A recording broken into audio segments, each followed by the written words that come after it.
மன்னாதி மன்னன் மக்கள் திலகம் பொன்மனச்செம்மல் பாரத் ரத்னா புரட்சி தலைவர் எம்ஜிஆர் அவர்களும் தரணியிலே தமிழகம் தலை நிமிர்ந்து தன்னையே தந்திட்ட தமிழக உலசாமி இதய தெய்வம் புரட்சி தலைவி அம்மா அவர்களின் அருளாசியோடு இந்தியாவை உற்று நோக்குகின்ற வகையிலே சீரோடும் சிறப்போடும் மகிழ்ச்சியோடும் புதிய எழுச்சியோடும் இங்கே நடைபெற்றுக் கொண்டிருக்கின்ற வரலாற்று சிறப்புமிக்க பொதுக்குழுவில் நம் அம்மா நமக்கு தந்திட்ட அரிமா, நம் புரட்சி தலைவர் நமக்கு தந்திட்ட புரட்சி தமிழர் கழகத்தின் நிரந்தர பொதுச் செயலாளர் புரட்சி தமிழர் ஐயா எடப்பாடி அவர்களின் பாதம் பணிந்து வணங்கி அனைத்து தலைமை கழக பெருமை மிகு நிர்வாகிகளையும் வணக்கத்தினை தெரிவித்துக் கொண்டு, ஒரு சாமானிய தொண்டர் இந்த நாட்டை ஆள முடியுமா என்று எழுப்பிய கேள்விகளுக்கு இருவரும் தெய்வங்களுடைய அருள் ஆசியோடும் தமிழ்நாட்டு மக்களுடைய நல் ஆசியோடும் உங்களின் பேராதரவோடும் 4.5 ஆண்டு காலம் எதிர்ப்புகளுக்கும் துரோகங்களுக்கும் மத்தியிலே சிங்கமாக எதிரிகளுக்கு சிம்ம சொப்பனமாக அம்மாவின் பொற்கால ஆட்சியை நடத்தி காட்டி நலத்திட்ட நாயகராக இன்றைக்கு மக்களுடைய மனதிலே நிறைந்திருக்கின்ற, இந்தியாவே வியக்கின்ற வகையிலே நாடு போட்டுகிற நல்லாட்சியை நடத்தி காட்டிய புரட்சி தமிழர் ஐயா எடப்பாடி அவர்கள் இன்றைக்கு தமிழகத்திலே தலை விரித்து ஆடிக்கொண்டிருக்கின்ற அந்த சர்வாதிகாரத்தை எதிர்த்து மக்களை காப்போம், தமிழகத்தை மீட்போம் என்கிற எழுச்சி பயணத்தை வெற்றி பயணமாக தமிழக அரசியலை வியக்கின்ற வரலாறு படைக்கின்ற வகையிலே இதுவரை 175 சட்டமன்ற தொகுதிகளிலே 1 கோடி மக்களை நேரிலே சந்தித்த தமிழகத்தினுடைய ஒரே நம்பிக்கை இந்த நாட்டு மக்களுடைய உரிமையை நிலைநாட்டிட இன்றைக்கு எத்தனையோ தலைவர்கள் இருக்கிறார்கள். ஆனால் எம்ஜிஆர் வழியிலே அம்மாவின் வழியிலே தன்னை அர்ப்பணித்துட்டு அயராது உழைத்து புதிய சகாப்தத்தை உருவாக்கி தினந்தோறும் ஆட்சியாளர்களுடைய அடக்குமுறைக்கும்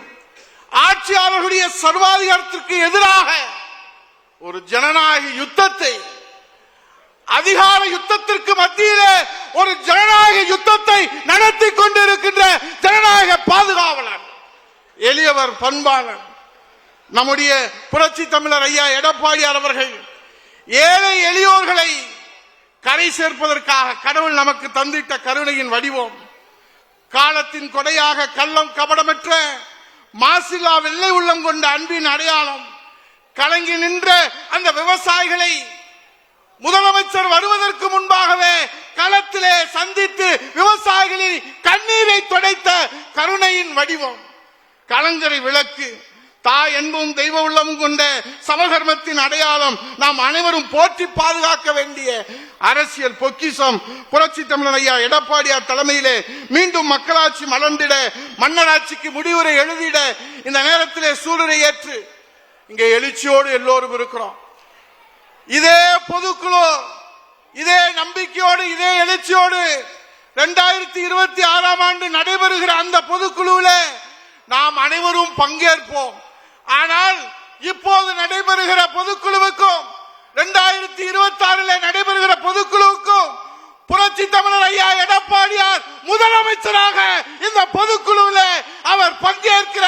அந்த வரலாற்று சிறப்பு, மக்கள் சேவையாற்றுகிற அந்த வாய்ப்பை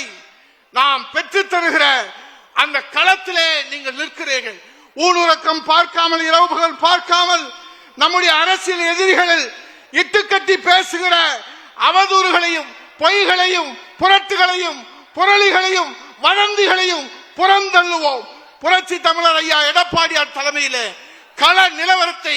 கழகத்திற்கு சாதகமாக்குவோம், வெற்றி வாகை சூடுவோம். மக்களின் மனசாட்சி தான் புரட்சி தமிழர் எடப்பாடியாரின் அரசாட்சி என்கிற வகையிலே சூழலைத்து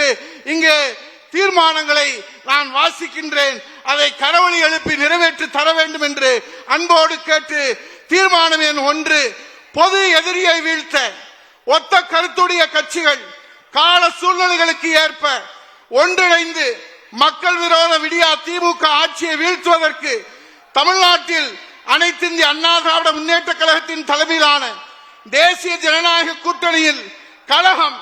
பாரதிய ஜனதா கட்சியுடன் வெற்றி கூட்டணி அமைத்ததற்கு 2/5/2025 அன்று நடைபெற்ற கழக செயற்குழு கூட்டத்தில் அங்கீகாரம் அளித்து நிறைவேற்றப்பட்ட தீர்மானத்திற்கு இப்பொதுக்குழு முழு மனதோடு ஒப்புதல் அளிக்கிறது.